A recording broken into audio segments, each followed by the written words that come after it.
8:39 is our time. Professor Alain Sanders is an attorney, a former Time Magazine senior reporter, Professor Emeritus of Political Science at St. Peter's University in Jersey City as well. And he's here to help us break down two major stories in the news right now: the Trump administration's consideration of suspending habeas corpus for migrants and the arrest of Newark Mayor Ras Baraka at an ICE detention center. Professor Sanders, good to have you with us this morning. And just from my days of Latin at Regis High School in Manhattan, habeas corpus, that you should have the body in Latin. So that means, like, show your proof. I get to speak before the court, right? Present myself before the court. Tell us about this. And it's a constitutional foundation of habeas corpus. So how could the Trump administration suspend?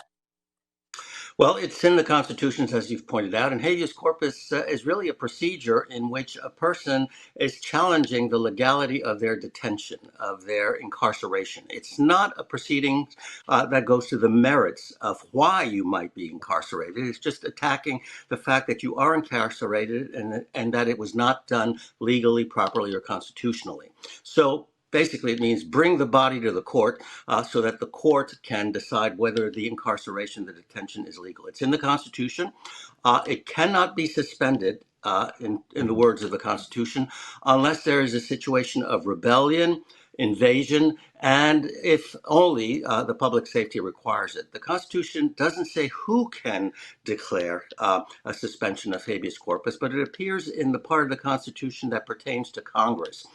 So the assumption has always been that it's Congress who suspends the habeas corpus provision. That's where most scholars believe the power resides. It's only been invoked in situations of war or insurrection, and so this is where it stands. And so the Trump administration is looking into this. But most scholars say you can't do it alone, Mr. President. It has to be done by Congress. Otherwise, what's the point of having a three-branch government? And I'm very libertarian, and I look at this as much as, whether you support Trump or not, there will be other presidents. And just if Trump is on your side politically today, you could have a president tomorrow who is not, and you don't want this, no matter what side you're on. We have a constitution for a reason. Um, so, and thank you, by the way, for clarifying so beautifully and so eloquently what habeas corpus is and why it's important. My question is this: where the heck has Congress been? We haven't heard a thing. It's as if we don't even have a Congress. Is it me, or are they unusually silent of late?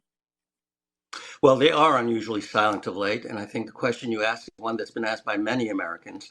Where is Congress? Why are they not speaking up? Why are they not at least challenging some of the actions of this administration? And where are they? I mean, Congress has committees. Those committees can investigate all kinds of things. They can praise the president. They can criticize the president. That's what Congress is supposed to do: challenge the president where he needs to be challenged and agree with the president where they agree with him. But the Congress has been totally silent. And the only thing that can be explained is that there's extreme partisanship on Capitol Hill. The Republicans control both the White House and the Congress. And so they are highly partisan in their approach and believe that the president should basically have a free hand. Some will tell you that many members of Congress are simply afraid of the president. They're afraid of being primaried. There have been threats against members of Congress who disagree with the president. So it may be a combination of political submission, but also possibly a fear. Yeah, it makes a lot of sense, actually. And shifting to Newark, Mayor Ras Baraka was just arrested at an ICE facility the other day. What are the legal implications of a sitting mayor being arrested while protesting federal immigration policy? Well, the legal implications are not so severe. That is to say, if you break the law, whether you're a mayor or an ordinary citizen, you can be prosecuted and sentenced if you're found guilty. What's at stake here really is the politics, the imagery of having a mayor of a city who challenges the existence of this detention facility arrested.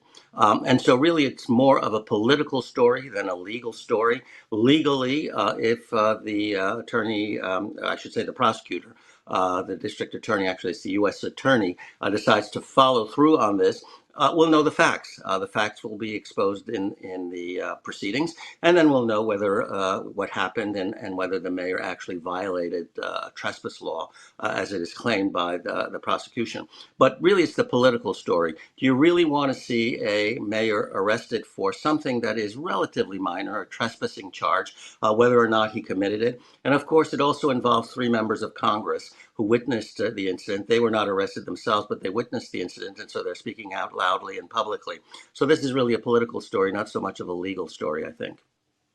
Yeah, and I think, and it's all politics too. Politics always rears its ugly head in a case like this. And you have a case where a mayor is running for governor and went there and made comments to certain members of the media that he went there with the intention of getting arrested so that he would be in the headlines. And then you have, the declaration that this particular facility has violated zoning laws or has some zoning infractions when this facility this existed for decades, and under the Obama administration housed over 1,000 illegal migrants, and there was never an issue brought up of zoning then. Then it was a halfway house for the county's jail, and there was never an issue brought up of zoning then. And the issues they're bringing up, they're talking about six electrical outlets potentially not having the outer shell has a crack on it, and they're trying to say that that violates the zoning. So it becomes like silly stuff. And this is where politics on all sides then enters silly season. And this is the kind of thing that happens. And then, of course, as members of the media, you've been in media for years as well, as a senior reporter. And me, I was at ABC for 20 years. This is where we jump on and we bring our cameras, and all of a sudden it becomes a show. Um, Professor, I'll let you comment before I move on. Please feel free.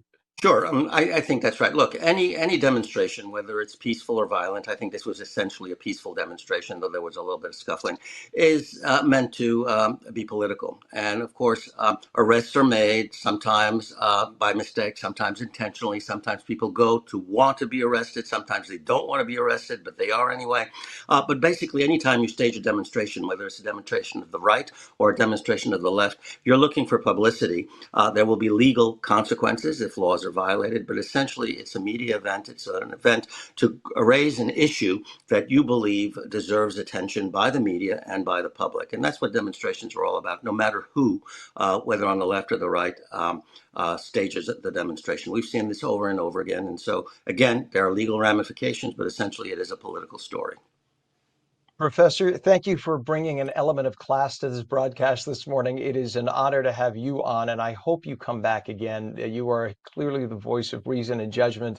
I feel like I'm back in journalism school when I have you on, but it is an honor to have you on, and I really mean it. I hope you come back, please. Thank you so much, Professor My Alain my Sanders, for pleasure, joining Ken. us. My pleasure, Ken. You bet. It's wonderful to be with you. Take care. Thank you, sir. Have a wonderful day.